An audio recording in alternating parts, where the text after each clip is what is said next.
बड़ी कामयाबी, एक युवक के पास से भारी मात्रा में विस्फोटक बरामद हुआ है। छतरपुर थाना इलाके से युवक की गिरफ्तारी हुई। पलामू एसपी संजीव कुमार ने पूरे मामले की पुष्टि कर दी है। बाइक से विस्फोटक लेकर युवक जा रहा था। आपको बता दें कि पलामू पुलिस को बड़ी कामयाबी मिली है कि युवक के पास से भारी मात्रा में विस्फोटक बरामद हुआ है। छतरपुर थाना इलाके से युवक की गिरफ्तारी हुई। पलामू एसपी संजीव कुमार ने पुष्टि कर दी है। एक व्यक्ति के पास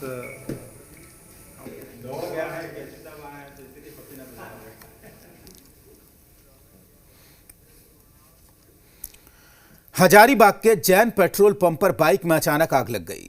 बाइक सवार अपने बाइक में पेट्रोल भरवाकर आगे बढ़ा था कि ठीक उसी वक्त बाइक में आग लग गई।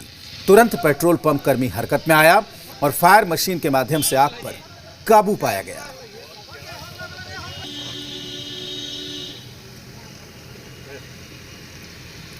तो आप देख सकते हैं बाइक की हालत को। अगर ऐन मौके पर तुरंत पेट्रोल पंप कर्मी हरकत में नहीं आया होता, सूझबूझ से अगर उसने काम नहीं लिया होता तो बड़ा हादसा भी हो सकता था। आप देखिए कि किस तरीके से फायर मशीन से तुरंत आग को बुझाया गया।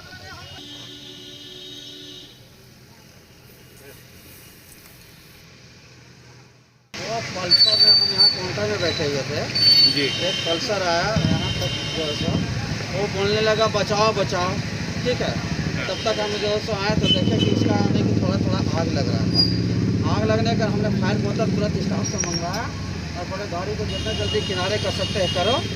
उसके बाद फायर बोतल से उसको बुझवाने का प्रयास किया। बीजेपी उपाध्यक्ष रघुवर दास ने बेरमो विधानसभा क्षेत्र के जैना मोड़ में चुनावी सभा की। बेरमो से बीजेपी उम्मीदवार योगेश्वर महतो, बाटुल बोकारो विधायक बिरेंची नारायण, हटिया विधायक नवीन जायसवाल और आजसू के केंद्रीय सचिव काशीनाथ मौजूद रहे।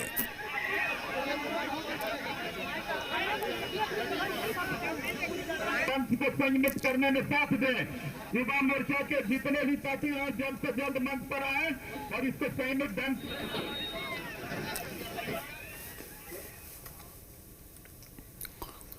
मुख्यमंत्री हेमंत सोरेन आज देवघर पहुंचे और देवघर नगर निगम के नवनिर्मित भवन का उद्घाटन किया। इसके अलावा शहरी जलापूर्ति योजना की आधारशिला भी रखी। सबसे पहले मुख्यमंत्री हेमंत सोरेन हवाई मार्ग से देवघर के कुंडा एयरपोर्ट पहुंचे, जहां उन्हें गार्ड ऑफ ऑनर दिया गया। इस मौके पर कृषि और पशुपालन मंत्री बादल पत्रलेख भी मौजूद रहे। इसके बाद मुख्यमंत्री हेमंत सोरेन सड़क मार्ग से नगर निगम कार्यालय पहुंचे और नवनिर्मित भवन का उद्घाटन किया। इसके बाद मुख्यमंत्री हेमंत सोरेन देवघर के बाबा मंदिर पहुंचे और पूजा अर्चना की।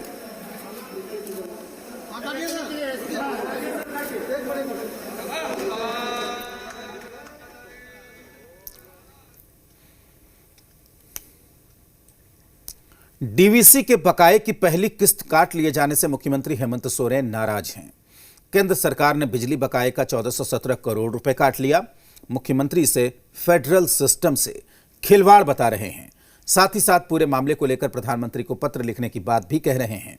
इधर बीजेपी झारखंड सरकार पर हमलावर है, जिसका जवाब झारखंड सरकार के मंत्रियों ने दिया। यानी फेडरल सिस्टम की लड़ाई केंद्र वर्सेस राज्य सरकार पर आई। केंद्र ने काटा बिजली बकाया तो बिफर पड़े सीएम हेमंत सोरेन। सिस्टम की लड़ाई केंद्र वर्सेस राज्य सरकार पर आई।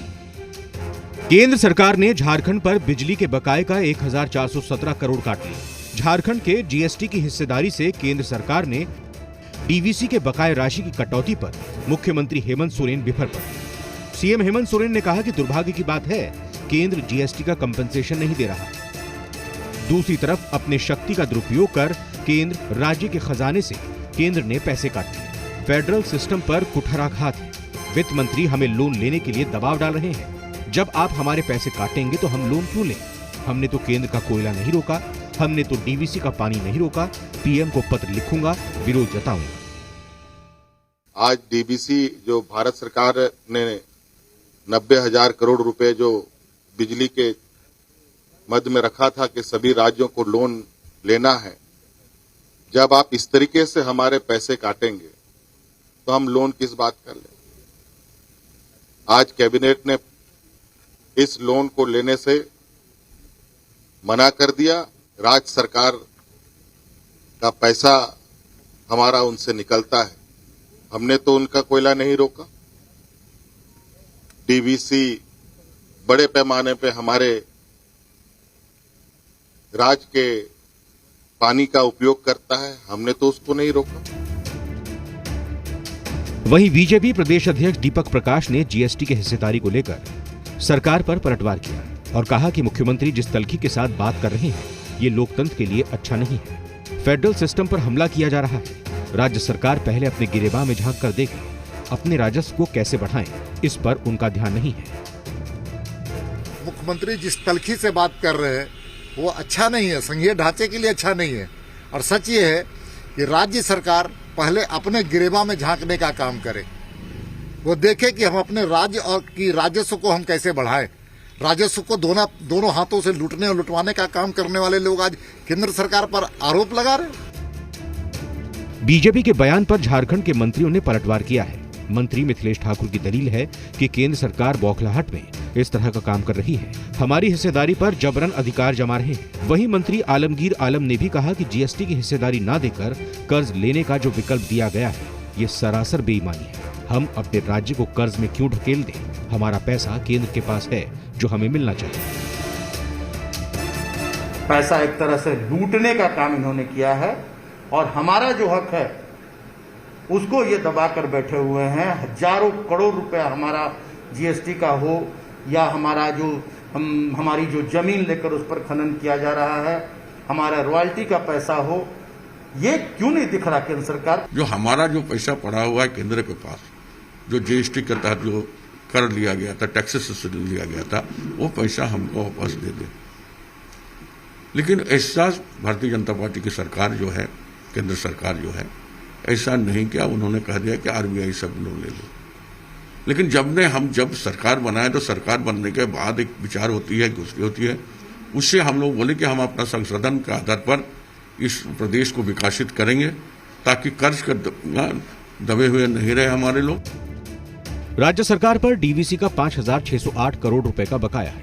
केंद्र सरकार ने 1,417 करोड़ रुपए की पहली किस्त काट ली है, जिस पर राज्य सरकार को ऐतराज है और वो जीएसटी की हिस्सेदारी पर अड़ी है। मदन, जी मीडिया, रांची। केंद्र सरकार ने झारखंड पर बिजली बकाये का 1417 करोड़ रुपए काट लिया। झारखंड के जीएसटी की हिस्सेदारी से केंद्र सरकार ने डीवीसी के बकाया राशि की कटौती पर मुख्यमंत्री हेमंत सोरेन बिफर पड़े। सीएम हेमंत सोरेन ने कहा कि यह दुर्भाग्य की बात है, केंद्र जीएसटी का कंपनसेशन नहीं दे रहा है। दूसरी तरफ अपने शक्ति का दुरुपयोग कर केंद्र राज्य के खजाने से केंद्र ने पैसे काट लिए। फेडरल सिस्टम पर यह कुठाराघात है। वित्त मंत्री हमें लोन लेने के लिए दबाव डाल रहे हैं। जब आप हमारे पैसे काटेंगे तो हम लोन क्यों लें? हमने तो केंद्र का कोयला नहीं रोका, हमने तो डीवीसी का पानी नहीं रोका। पीएम को पत्र लिखूंगा, विरोध जताऊंगा।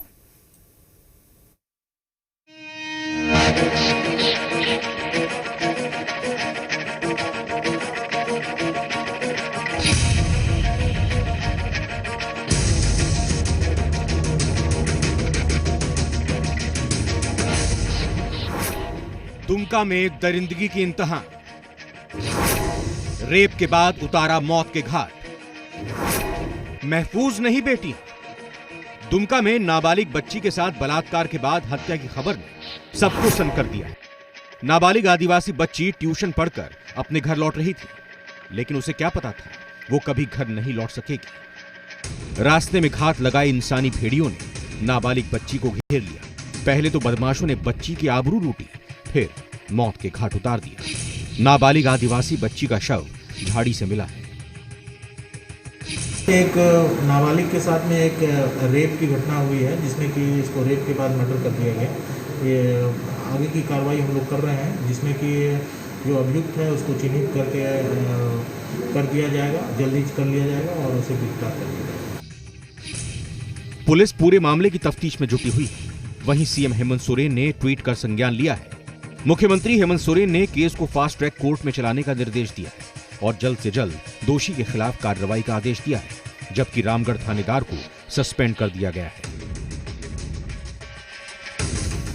कुछ घटनाओं में सत्यता भी होती है, कुछ घटनाओं में षड्यंत्र भी होता है। कोई भी बातों को रखने से पहले थोड़ी चीजों के तह तक जानी चाहिए। जो भी गुनहगार होगा बख्शा नहीं जाएगा, सजा उसको निश्चित रूप से मिलेगी। दुमका में नाबालिग बच्ची से रेप के बाद हत्या मामले पर बीजेपी ने सरकार को घेरा है और राज्य में लॉ एंड ऑर्डर पर सवाल उठाए हैं।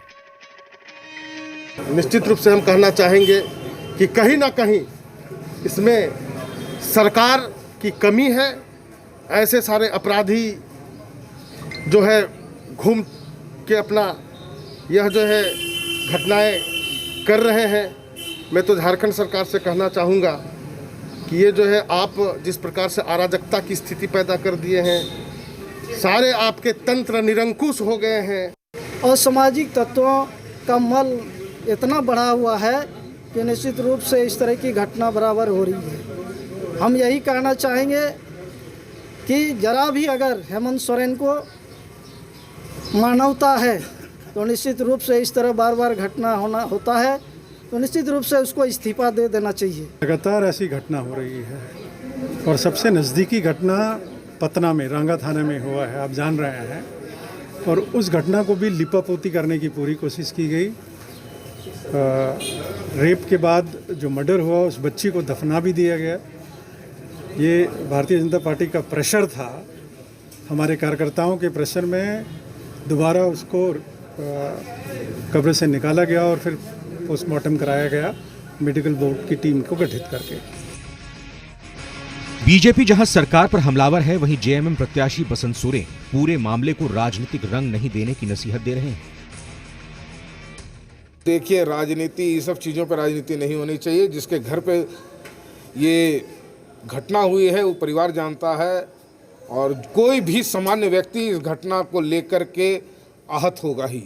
इसको राजनीतिक रंग देना हमारे ख्याल से बेवकूफ़ी है और राजनेताओं को भी मैं यही कहूँगा कि ऐसी चीज़ों पर राजनीति ना करें।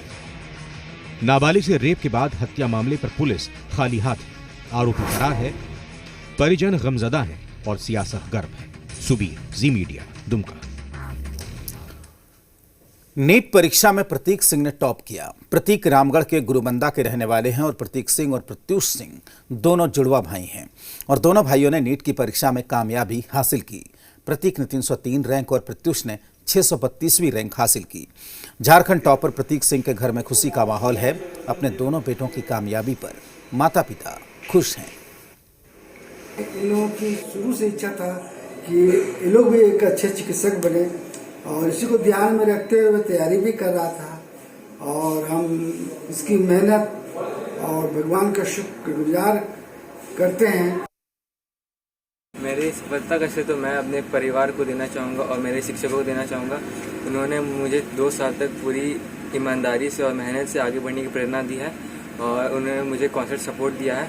मैं अपने घर में मेरे नानी और बाकी सब अन्य सदस्यों को भी काफ़ी मानता हूँ क्योंकि उन्होंने मुझे कभी अकेला महसूस नहीं होने दिया। मैं अपने सफलता का श्रेय तो सबसे पहले अपने माता पिता को दूंगा। मेरे टीचर्स ने मुझे 2 साल तक लगातार गाइड किया। जब भी कभी टेस्ट में कम मार्क्स आते थे तो उन्होंने मुझे मोटिवेट किया, हमेशा मेरे साथ खड़े रहे। और मैं रांची में रहता था अपने नानी के साथ, उन्होंने हमेशा मुझे अकेला महसूस होने नहीं दिया। मतलब कभी भी लो फील करता था तो वो हमेशा मेरे साथ रहती थी, हमेशा उनसे बात करते रहता था, अच्छा लगता था मुझे। और वक्त एक छोटे से ब्रेक का, जल्द लौटते हैं।